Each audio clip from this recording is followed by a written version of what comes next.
Hey man, how's it going?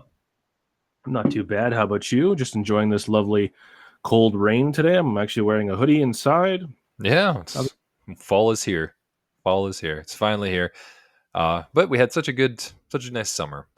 So it'd be nice Yeah, to I guess I can't complain, but yeah, it'd be nice to have I some don't cool really want weather to be again though. driving. Yeah, Yeah, I don't want to be driving in the snow though. I love snow. I yeah, just don't like being in the snow, if that makes sense. sure. I just don't like snow at all, but I don't mind the cold. But yeah, welcome back everybody to Bite My Shiny Metal Cast, and yeah, today we get to look at the Hulu season's newest episode, or at least the fourth of the newest seasons. The episode, the Numberland Gap. So yeah, we'll jump into it here. So you and I had discussed this in our predictions, obviously, just like all the others. We were wrong, very Oh, wrong so wrong. We for were what so this wrong. was. And But I don't yeah. know if I'm happy about that because I think I honestly would have preferred my version. Well, the thing about your version is, if we can all recall, is It was that a little far out there we had yeah. originally thought because so the Numberland Gap is a play on the words or the play on the version of the song or the title, the Cumberland Gap, which is Yeah, like an old folk song from years ago or whatever. So we had 100 thought years ago. yeah, we had thought maybe it had something to do, or you had thought rather that it was do with something with Bender wanting to be a folk singer. The thing is, they've done that like Yeah. twice, two or three At times. least Yeah. twice. Yeah, there's one with the printer that was attached to his brain that would print out the story. Oh Yes, Lord, that was like the, Lord, the most I'm recent gonna one, hunt him and then there was down. one obviously the first Beck. one with Beck, right? And that was that one. Yeah, And then actually every time we get like the magnets on him, and he starts like yeah. Give me crack Jimmy corn, I don't care, Crackcorn. right? I don't care. Like Yeah. it always references that. So this is like would have been the third time that we actually would have seen him do this. However, that is not the case. And I had also No, because we had looked at the trailer, sadly. I had thought maybe, and of course this was the world is hot enough scenes from the trailer because they were only doing like the first 4 or 5 episodes in the trailer. Three. I think it's just the first three. I don't think there's anything from this episode. No, there Is is. there? There is. It's. I'll bring it up in the synopsis, but Oh, basically, please. there's the scene with Doctor Banjo, Mom, all those guys in the thing, and they have all the numbers. Like the professor has all the graph information and everything. Obviously, that's the world is hot enough. I did think it maybe it had something to do with Numberland Gap due to the fact that it was a bunch of numbers, and I did think maybe it had something to do with Hermes, but He wrong did on have all a couple accounts. lines. Yeah, That's it. yeah, exactly. Wrong on all accounts. It was actually a very professor centric episode with a little bit of Bender, a little bit of Amy, and Fry had a weird B plot. Yeah, I gotta say that was like the weirdest thing about this one was to Okay, kind of like, yeah. oh, what are we gonna do with the other characters?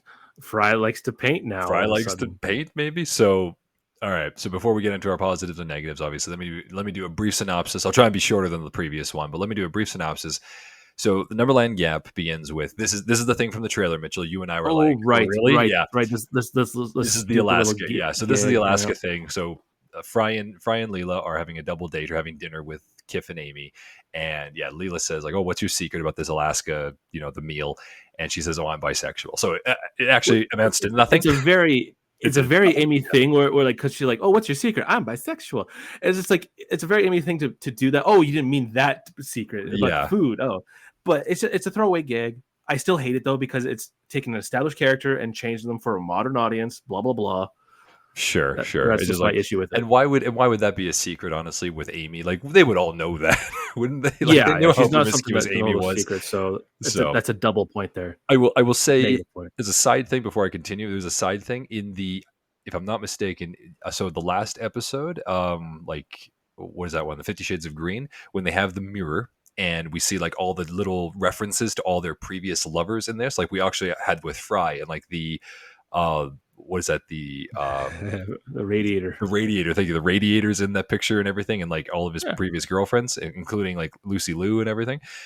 Amy does have, I think, either one or two women in her little thing, which we've never seen before. So it is retroactive, but it is just it has been established in that mirror kind of thing. But we never actually saw that in any of the episodes. But anyway, I digress. Numberline Gap continues on.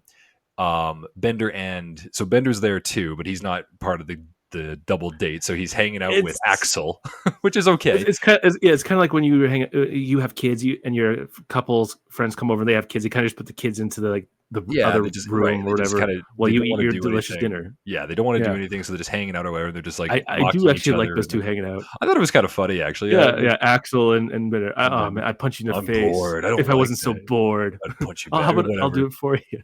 So Bender, it turns I out did like Bender that. also has like AM radio, and so he starts picking up something on his antenna, and it turns out to be numbers. Now, okay, I'll go into this in like my positives and negatives, but in any case, Bender starts freaking out about numbers, and so it turns out Bender has like this arithmophobia, is afraid of math and numbers, basically. So he jumps Which out has the been window. established Had it been once. established? Yes, because I think it was when Bender sold his body and he had a dream, and then he had Oh a yeah, no, nightmare. yeah, He's like, okay, oh, I saw ones okay. and zeros, Hold on to and then that I thought. saw Let me finish two. the synopsis, and we'll get into that because I'm gonna argue this. So, any case, Right, he bring throws it it. off. So he jumps off the window, and Leela and Fry leave soon afterwards, and they find him on the ground or whatever, and they're like, "Oh, are you afraid of numbers or what's wrong?" And he says like, "Yes, I like zeros and ones. I'm not a fan of twos and all those other numbers." Meanwhile, Fry also sees like a little paint shop across the street from where Amy and Kif live, and he decides, oh, I kind of want to be an artist now. And he starts doing this paint by numbers thing. So basically, you get these little pictures that have like little numbers that are telling you what color to paint into what number. Okay. Paint by Now, numbers. as it establishes.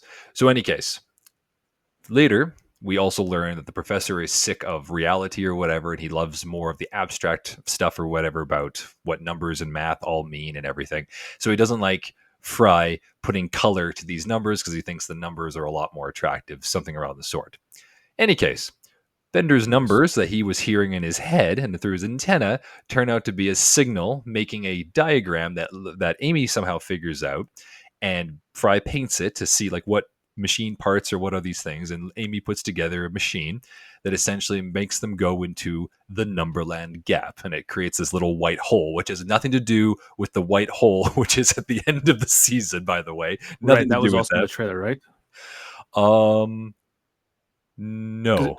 Oh, I was was it? It may have been. It may have been. Yes, I you said think that was gonna we be part of the briefly white saw it. hole. Yeah, Yeah. we briefly saw. I'm like, oh, I wonder if that's the white hole. But whatever the case, they look inside the white, or I should say, Bender looks inside the white hole first. Turns out he freaks out because it's all abstract numbers. So the rest of the crew go in and they start talking to a bunch of these. I don't know, like I'm doing a very poor synopsis for this because it's so weird. But basically, you go into this hole and it's in an infinite void, and it's just a bunch of blocks with little numbers that are just above them, and they're all kind of like 55 or 1652 or 1 or 2 or whatever, and they're just like floating around and such, and they Yeah, talk. maybe I can help you describe this a little better. So Okay. do you remember in elementary when like we were like first learning math, maybe grade No. 2 or 3 or something like that, they Okay. had these little blocks, right? Yeah. You had one little one little box, Oh, and that was like okay. a 1 by 1, and then they put like 1 by 5. Oh, it's 1 by 5, and they would have like a square, like a bigger square, be Sure. 5 by 5, and then it would be like a cube of 5 by 5 by 5 Okay. to kind of signify that's how many there, That's stuff how like many that. there are. Okay. That's Like that's what kind this of. reminded me of, kind of Okay. thing, and I like don't I'm just remember like doing that's that in school. So no. nope. Well, it happened at our elementary school. Maybe that was before you moved here. I don't know. Maybe. And as curriculum can change, or some idiot kid breaks the things, I don't know. But Sure. I, I Well, I remember but that's a something good like this. But description. Yeah. they're all floating. They weren't like fused Yeah. together like a block kind of thing. They were Yeah. all kind of just So like I floating said, individual blocks that made up. If there was a number 1, which we do see, it was just one block, and if there's 2, it was 2 blocks, and so on and so forth, all the way up to like what was the biggest number we saw on this? Like a Google. Google. I think it was Google. Yeah, Yeah. And it was like 10 to the power of like 100, which is supposed to yeah. be what it is, Voiced right? by John DiMaggio. Right. So like all these like floating blocks and whatever, and we have David Herman voicing the number 55, which kind of becomes like their little chaperone for this Ambassador. universe or whatever. Yeah. Yeah. So any case, on the other side of this, Bender is trying to deal with his arithmophobia, and he talks with this is actual person. What's her name? Danica McKellar, who's an actress but Yes. also a mathematician, and she's Did apparently not doing know a book that. signing. Yeah, neither did I. She's doing a book signing and just tries to help Bender with whatever, and she forces him to buy a book, and she signs it and tries to give him some advice. When it's a very random cameo. Any case, Well, she is a voice actress. yeah, Just to no, put she's been in Static Shock and Young all these things. Justice. Yeah, yeah. Oh, But she was Young you, Justice as Miss Martian. Yep. And she was also in a Wonder Year. So she's been around for a long time, but I didn't realize she was a mathematician. I looked her up afterwards. She has a bachelor's in science. So it's just a Huh. bachelor's. Not a bad thing, but she's a bachelor's in science and deals with mathematics. So maybe she just it's a hobby of hers as well. Who knows? Well, it could be like what's her name, who played Amy Farrah Fowler in Big Bang Well, she Theory. has an actual Actually smart. PhD though. Hey, She has I'm an gonna actual do PhD acting. though. Yeah. Well, yeah, but like Yeah. just I'm gonna do acting instead because it pays better. Right. Or she enjoys it more. So Yeah. into the end, Professor decides I don't want to be in the real world. I want to be in this abstract world, and he stays, and everybody else leaves. Meanwhile, the professor also finds a guy named George. Oh, I'm losing his name now. What's his name? George Cantor. Cantor. Thank you, George Cantor, who was a famous Russian mathematician who it's said he's dead, but I'm guess like he just disappeared into this universe or whatever for the abstract. But he gets trapped in zero, which they divide. You're not allowed to divide by zero. It's kind of like their prison. Oh, So Professor pisses off the numbers by asking all these questions like about theoretical math. ones and stuff like Yeah, that, like imaginary numbers, yeah. like So they, things that do exist, but like but they only don't. in Only yeah. in theoretical It's math. a Yeah. very smart. It has theoretical math. Yes. So So the divide, quote unquote, divide by the professor by zero. So push him into this prison, and that's where George Cantor is. And George Cantor is actually the one who had sent the numbers that originally had made Bender go crazy, right? In his antenna. That was actually from him sending them through like pencils and paper or something. He's built some kind of machine. In that any I thought case, that was funny because it's yeah. just like all I had was pencils and paper, and I built a Yeah. radio. Played by D. Bradley Baker, by the way, alumni of like of was that American Dad or whatever. He plays a lot of the characters, so that's kind of Well, cool. And he's also one another of the one. things I He's also yeah. yeah, Go ahead. a thing about D. Bradley Baker, he's known, in my opinion, for two things: playing all the clones All in the the clone Star Wars troopers. Yep. Attack of the Yeah. Clones troopers. Yep. He plays all of them, and he Mhm. also does all the animal voices in the GD world of cartoons. You know the Avatar: The Last Airbender? Mhm. Oh Wonderful yeah, show, right. right? Yeah. He plays Appa. Momo and All the voices of Appa. Appa he Yeah. plays. All the voices of Momo he Yep. plays, and That's right. like, that's literally all he does. Like, if you probably look at his IMDb, it's just like Mostly grunts, just animals. pretty much Yeah. animal noises and stuff. Granted, he does do like other stuff. Like I said, he played all the stormtroopers in the Bad Batch. There's like The 5 of clone them, and they all troopers. have Yeah. distinct different Yeah. voices. Yeah. So he's really good. But Yeah. Yeah. that's literally his career. No, it is pretty good. And now he's playing a Russian scientist in Futurama. Russian mathematician. So, any case, the professor says like, "Well, I need to get out of here," so he uses the materials. He uses the materials with that to kind of send out a signal using Morse code to get to Bender. And so, of course, Morse code is using zeros and ones, which Bender doesn't have an issue with. So he That was a figures good out joke. what it is, and he says, "Oh, Professor needs help." So he kind of gets over his fear, and he jumps into the white hole, the Numberland Gap, to try and rescue the professor. And he gets to him and to George Cantor, and a lot of math stuff happens, but basically George Cantor kind of outsmarts all the numbers into believing that Yeah, they can never be finite. They have infinite numbers who are always going to be different. It's crazy. We'll talk about it afterwards. Let me finish the synopsis. yeah, So, of in any course. case, It's very weird. he basically wins their freedom, and the professor and Bender and George Cantor all are like going to leave. But Cantor decides like I don't want to go to the real world. I don't even want to stay in this one, and he kind of draws himself his own universe With using chalk. like chalk or something and some other like mathematical symbol, opens the door and says goodbye, never, we'll see you never. And then the professor and Bender escape the white hole. Now, while all this has been going on, Fry The has B been plot. trying to be in the B plot, Fry has been trying to be a painter by this paint by numbers thing. Zoidberg tries to help him out by entering him into a contest, but it turns out it's only for animals who are painted the best. Which And Fry got second Fry place. wins second place. So, any case, they finish it, and at the end, they all do something nice for the professor because he's missing the idea of the abstract stuff, and so Fry erases one of his paint by numbers just to reveal just the numbers, and then we leave on the whole cast and the group, the Planet Express crew, being like paint by numbers as in animation form, and then we basically cut to black. So it's a very crude synopsis, but like it's Very crude. honestly it's so hard to explain this episode. So let's get into our positives and our negatives. Okay, I'll begin just by saying, as a positive, I think this episode, the except for the B plot, the structure of it is okay. Like I think Yeah, it's a coherent thing. Like I never have any issue with the coherency. Like it's easy to follow. yeah. And there's a few really funny jokes. I think Zoidberg honestly is the funniest character in this episode. Exquisite. Yeah. Why'd you mumble that last thing? 'Cause I wasn't sure.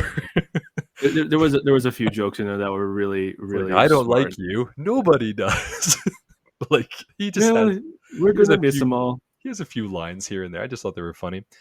There There was there was a there's another one too. I couldn't remember it, but like yeah. just there There's were a some few very hanging small yeah. There's a line few jokes that were hanging really fun. jokes. Yeah. There's Yeah, a few really good jokes and there's a few hanging jokes that are kind of like, oh, I could have seen that coming a mile away, kind of thing. Like the Vincent Van Gogh. I was like, oh, that one. I was just oh. it's simply clever. It's simply clever. If you There's want to nothing call it behind it. clever, it's just a bad pun. Honestly, it's not even that Yeah. good. Well, yeah. Well, what artist can sound? What artist's name is like an animal? Goat. Okay, Vincent Van Gogh. Sure. It's just But it's simply like they clever. set up that entire thing like, oh, let's have Fry be in a contest for animals and the winner will be Vincent Van Gogh. It's like, oh, that's a good punchline. How much time do we dedicate to this? The whole episode. And it's just The like, B oh, plot, okay. the whole Yeah. B plot. So, any case, what about you? What are your positives for this? I don't know. It's a very scientific episode. Looking at a couple comments on Reddit and stuff like that, just I think a lot of people just didn't quite understand it because it's one of those things where you have to like know theoretical math and understand a lot of it, like the deep part, not just like x equals 4, solve the equation kind of thing, right? It's Like not algebra. basic algebra. Yeah. It's not basic algebra. It's like not Completely even like different. university level. It's like beyond that, I would say. Yeah. It's like And they're trying to calculus. dumb it down for everybody, for every person, right? Mhm. And like I mean, it's kudos to them just for like I don't care. being smart. Kudos for Yeah, that. well, Like, I think that's actually really good, but it's not funny. yeah. So We were talking about this briefly beforehand, just kind of get our bearings for this episode. Mhm. I want to equate this episode to kind of that body switching one. I can't remember what that one was called, but it was the one where Benderama? you couldn't switch back. Benderama? No. I don't think that's it. You Oh. couldn't switch back the minds, right? When Once he you switches swap two yeah, minds, you couldn't swap back. with So that one, Wash Bucket and Scruffy, right? with Wash Bucket and Scruffy, yeah, Yeah. which we saw. Is that They not do love each Benderama? other.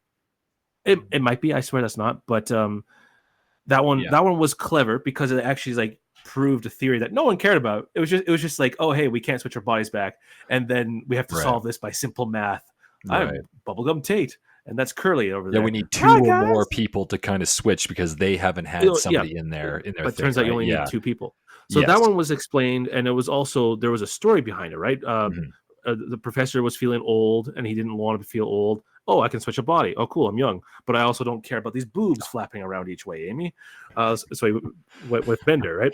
Right. And Well, because didn't he? Yeah, he said he wanted to like, or no, she wanted to eat everything or something. It doesn't matter. But yeah, yeah, that's there right. was a whole bunch of reasons. And it's called The Prisoner of Benda. There you go. That's Prisoner of what the Benda, episode yes. is called. Yeah, thought it has something to But do the whole thing about that is that the equation for that one was kind of like a tertiary thing, right? There was a whole bunch of stories going around, right? Like Bender, Fry and Leela trying to say like how much they loved each other, even if they were like the professor and Well, that's right. Yeah. or something, which is very weird because he was if making I out were with his that, I'd nephew. still love you. Oh, and if I were like that, I would still love you. And then you're like, Yeah, that was pretty. yeah. So actually, no, you there bring up wasn't a a very good storyline point. then. Yeah. The main portion of it was all math. literally like the body switching was the key component of the episode. Yeah. Whereas this episode, the math is actually the key component of the episode. It's And not I about didn't care being for it, afraid of math. It's not about Fry and his paintings. It's about the professor literally wanting to be part of the abstract world and wanting to be with numbers and just numbers. That was literally it. But yes, you're right. It's the lesser version of that in my kind of mind. this area, yeah. Whereas Prisoner of Benda definitely is very smart and well written. It does have a lot of really good jokes. Like I think that episode's hilarious, and there's a lot of really good scenes in there. And then the very final scene where they have to deal with that, it's like who cares? They proved some kind of mathematical theory. That's very good, but in the end, what people actually remember is the body switching, right? In this one, I guess so now we can kind of go into our negatives then as well. So for me, like the issue with this episode is that it's focuses on things that really have nothing to do with anything, which is kind of my issue I had with like the previous Hulu runs. There was a lot of things that are like, you know what? This actually, to play on your point a little bit, even in the Hulu run, this episode kind of reminds me of like in terms of like the structure, All the Way Down. It's kind of one of those episodes where it's just like it doesn't Oh, really have anything to do with anything. We're never really going to see this again. It's never going to be referenced again. Yet here we are, and we have to deal with this stuff. So I would say that is probably the biggest issue with it. Is just like, okay, why is George Cantor here? Like he's hiding in is this he area. famous? Am I supposed to know who Yeah, this are we guy supposed to is? know who this person is? Like, oh, I guess we kind of Yeah. the professor knows who he is, so he must be somebody famous, must be somebody like very smart. That's fine. But Well, he's see, literally just yeah, I don't know. what I think they should have done, Mhm. maybe, because I feel like there's a couple ways this episode could have gone if we're comparing it to other ones. They could have done something close to like the Da Vinci Code, when it could have been just the professor and Fry, because Fry paints the pictures and the professor builds it, and then they both get sucked in. They don't have to bring anyone else. It's just that happened because Yeah. Leela was just being very proud of Fry for finding a hobby. She's like, I'll let you finish this painting. And the professor maybe was trying to mock him, and he's like, wait a minute, this is a machine or something like Oh that, yeah, right? and the professor acts And very out of character too. He doesn't even want to build the machine. yeah. But Yeah. like the thing is, they would both get sucked in there, and then Yeah. it would be a Fry and Professor thing. Yeah. professor episode, and Yeah. then of course they would meet Cantor, whatever his name is, Cantor. and then they would have to explain it more to Fry level kind of thing, right? Which maybe would make us the viewer, because like I thought I was pretty good at math in high school. This stuff is all out there, and I don't care enough to care about this stuff, right? And they could have maybe dumbed it down to Fry, which would make it easier for us to understand. Kind of Yeah. thing, and then they could have had Fry do something stupid that just disproves everything the numbers believe in, and then they just kick him out or something like that. But like you are very right, where it's like all the way down, where it just is like it doesn't mean anything at the end. Yeah. We don't know. They leave it open to interpretation for some of it. Not this one as much. This one has a finite ending where like the professor's like, Yeah, I'm done with that world. Professor's done, But but they don't close it. You'll notice it just Bender's like hammering wood over the hole so he can never go over it. And I do want to say, because you had said earlier, right? Like so. We had established that Bender was afraid of numbers in the past. And now yes, I I go think I against saw it this. too. I think I saw it too. And Fry says, no, There's no such Bender, thing as two. there's no such thing as two.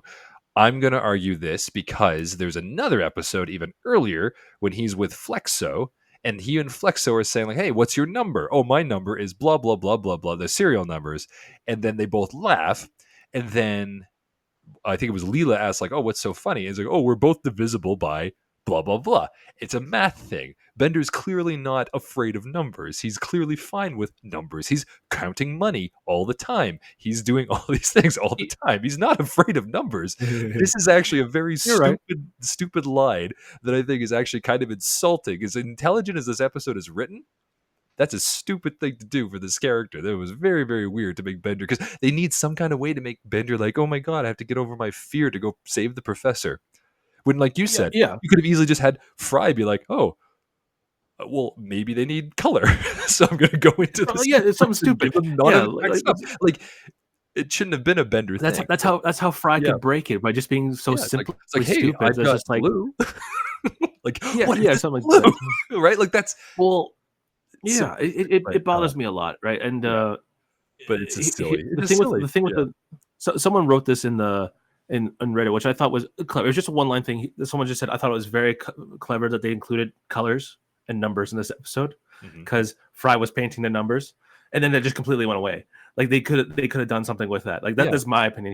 The person just wrote that they liked that numbers and colors. It's like art versus math. Versus math, kind yeah. of thing, right? Well, I think that's what they were playing with, and I'm just like, they didn't follow They through with didn't it all the complete it. way. Yeah, they didn't follow through with it. Two separate storylines that had nothing until Fry says like, oh, I erased my color and gave you the numbers, and then they became the number picture, right? And I'm like, what is the lesson of this? Are we supposed to be like more on the professor's side and be like, oh yeah, math is the way to go and the abstract is still beautiful even if there's no color to it?